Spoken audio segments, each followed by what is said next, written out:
نوريتك ka دوب مثل لونجوك دوب مثل لونجوك jan gwada dan tikete ngulo دوب مثل لونجوك aja nuari chicken kwet chicken lanyam mi jiramela wo online betin kon lat ko rudien tambe ko lien kan nuare tin lat kanka tin lat gati tienika tin lat ke ene tidit man kane wuni nuare you know riwne to ngwana ngwasame chicken let ko nuar da agwa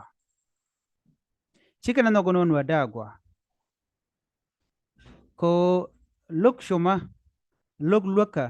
ko de rander mu gwa de jalat laran we are ten against you ki beji jako jen jira madana jeng jen mi chuto blok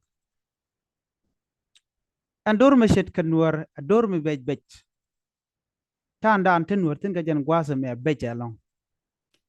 mi yene gu yene kon chush kon lat kono kon bana chong ki be kon ta kamal kam dan chol ko dan ne to go ne bom bom ka tok bum kon duno ngure ba shush konoten yalar ne men ci kon nyan mi jini wika South Sudan kwartan wane ken re kuma South Sudan kan ware ne da taka position ti didba re wika South Sudan kan ware kwar dine ken ti de nuar de ga jaka gwa kan ware ti re wika South Sudan kan ware ti akan de role nuar de kan lat chare mi yano konta role nuar te le duel ala kantine nuar dial ki stand kon de nuar tin tele mi chalatin tele char mu gwa mi chala de kan ga nuar kontre kuma ka che kwarken tele mi chikana lat ka wiya kon sianga no kon mo ga kon ke bongrech kata kon ko kwari dit te de kon realika ban ngode telm lo rode South Sudan ne diala kon tin ke kwar kon de tin la politician ke sa sin rewdien kan wore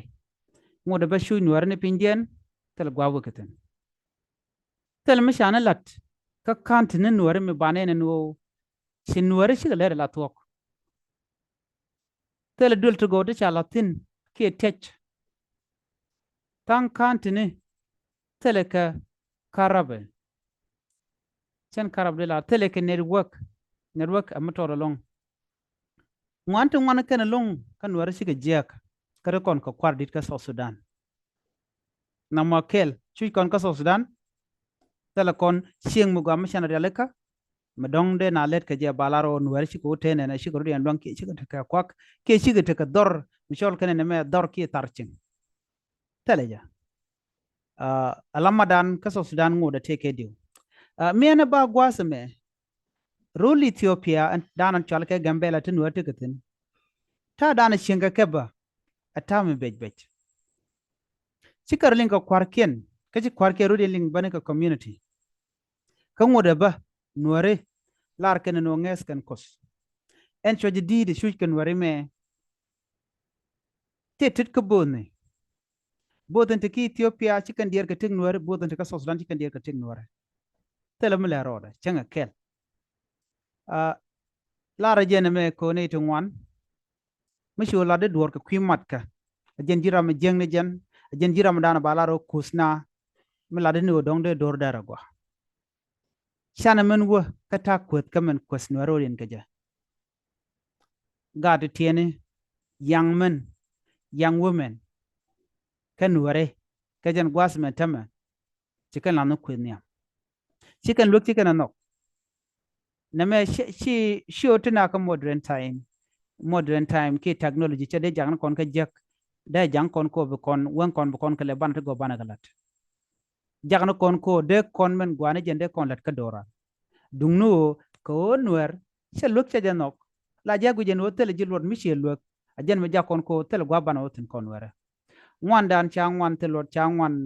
ke lar man chale didi dit kalwang no ci kon telot kon e kolan wera ko ci kon kep ka kel mi jene guje ngwane nyen kan karodien ajene guje man ko da karodien ajene guje wonu ko da karodien lat kene dak kan wera ci kan lana mat mo nyu da jagwano nwari shi ka fail ka tig dan de karodien ger ka ja ke ngu ba ko le lelo mi chi tek choko bech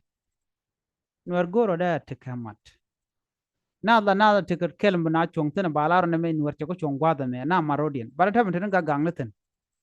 mi chi guje nyir na rodien ke liaga dan chi bereinat angak lanyangak angak mo chi ne per jini wiga politik duwaj no rodien ten jini bire lwe kun pon pas ro duwaj ka rodien a jini bi kane ko la musician ni yak ka rodien kwet ka rodien nyir ka rodien tela gwan mi chung naten a jini wi ka gwar nyet ke jiak ci taye dan taye wal ci rode jakami jiak lon ka jen gwaseme mu nyu da gwano en go ke tam gor kono bana char ka dob gwade kon nyam ka je nuore chana mal chana enok pala kwet mene gor do mu gwam biya chongo je yate mal